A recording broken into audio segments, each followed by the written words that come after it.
Hello everyone, hope you all are doing well.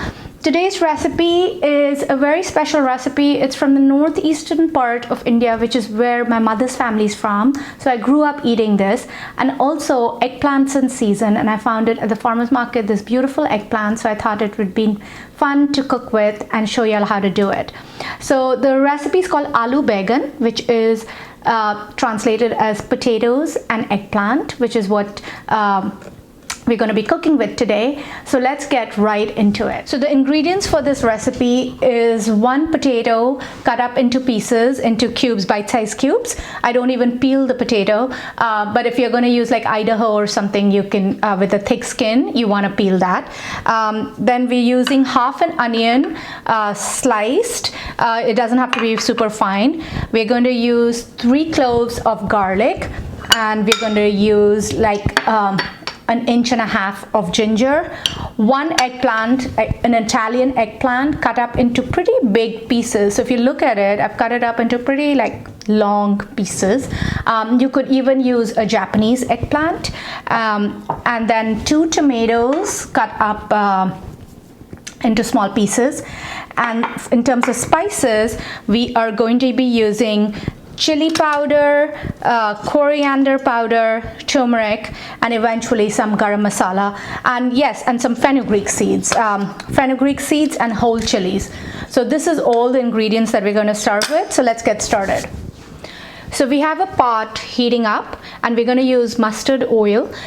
In the northeast part of India, in Bihar and Bengal, mustard oil is used very commonly. You don't have to use mustard oil, but that's what's traditionally used. And you can use any kind of vegetable oil. This is quite pungent, so it might be an acquired taste, but if you like it, go for it. It really adds to the flavor. So I'm going to do like 2 swirls of the oil, and we're going to wait till it gets hot before we add the fenugreek seeds and whole chilies, dried whole chilies into it. So the mustard oil apparently is very bitter when it's raw, and if you don't cook it at a high temperature initially, that bitterness remains. So you want to kind of get it to boiling temperature before you add anything else into it. So another 30 seconds. I'm on pretty high heat right now, and I have my whole chilies ready and my fenugreek seeds ready. So I'm going to wait till the oil is almost smoking, and then I'll drop the heat and add the spices. Just make sure to continuously stir it so that it doesn't burn. Okay, we're there. So I'm going to add half a teaspoon of fenugreek seeds and 2 chilies broken up, and I've dropped the heat to medium, and this is going to happen pretty quickly. If you see it, it's already browning, which is a good sign, and I can smell the mustard oil. So at this point, if you burn it, you're going to start over. So just keep stirring it. And so now the seeds are brown. I'm going to add the onions. I prefer red onions. You can use white or yellow if you don't have red onions, but preferably use red onions. And we are just going to saute this till this softens up and it's translucent, and then we'll add the ginger and garlic. So I would say like 3 or 4 minutes, and then the ginger and garlic will go in. So it's been 2 or 3 minutes, and if you look at this right now, it's beginning to look like wilted and soft, which is what we are looking for. And so we're going to add ginger, finely chopped ginger, and finely chopped garlic. So in this recipe, I don't puree anything. I just use everything finely diced, and that just adds to the rusticness of the dish, which is what it's supposed to be. So everything is just finely diced. It makes it easy as well. And now I'm going to brown this to get some color on it, and I can immediately smell the ginger and garlic as it hits the oil. And I'm going to, once it's browned, I'm going to add my potatoes and eggplant together. So 4 or 5 minutes again. So it's been 3 minutes, and if you see, it's brown, the onions have browned a little bit, and so have the ginger and garlic. So that's my cue to add the potatoes and eggplant. Like I said, because it's this very rustic dish, I don't peel the potatoes. You can if you want to, and definitely if you're using thick skinned potatoes, please do peel them. I've used the red potatoes, which I don't need to peel.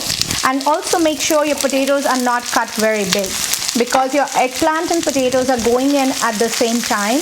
You want to make sure that the potatoes cook in the same time as the eggplant, and the potatoes takes longer than the eggplant to cook.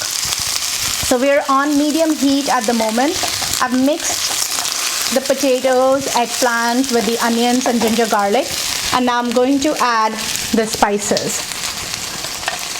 So we're doing half a teaspoon of turmeric.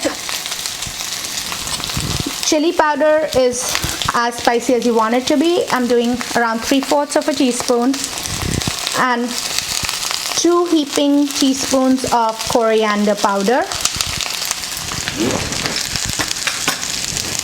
And again, we're going to mix this in.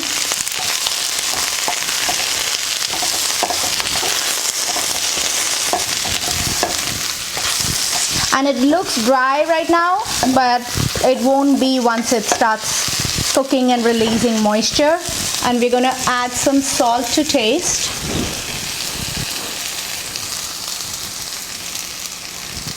So around, if you're using sea salt or kosher salt, around a teaspoon.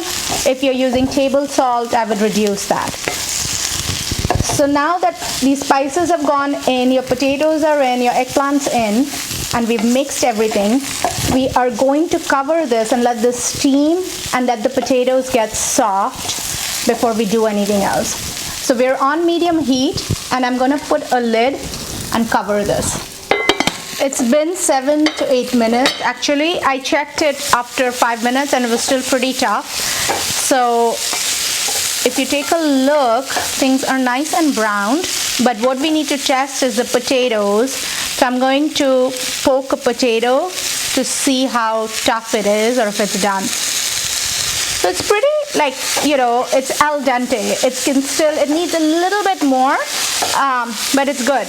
So now we're going to add the tomatoes. So this is 2 tomatoes cut up, and I'm going to mix them in, and this will take care of the potatoes getting soft and add a little bit of moisture to the dish as well. And so we're going to mix this, and then we're going to cover this again.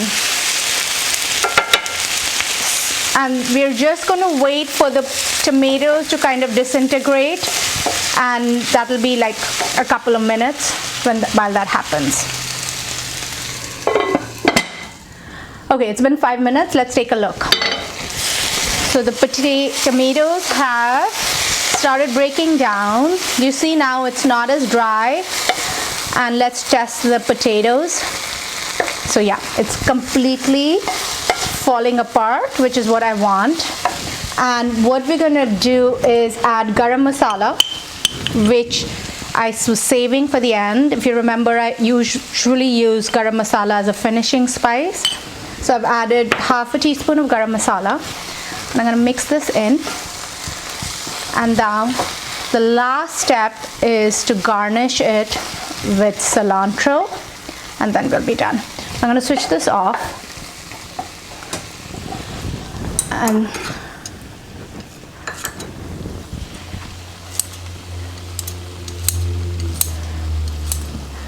so just put some cilantro in as a garnish, and we're good to go. This goes really well with breads, or if you want to do it with rice, you want to have something that's got a little bit of liquid, so maybe some dal with it. So dal, rice, and this, but traditionally it's had with roti or naan. So here's the final dish, aloo gobi. The colors are gorgeous. This is best eaten with roti or some kind of bread. If you want to have it with rice, maybe have it with some sort of dal or something liquidy or yogurt. That'll be great. And if you ever have questions, just ping me. Let me know what you think. If you have any concerns about it, happy to answer all questions, and I hope you give it a try. See you next time.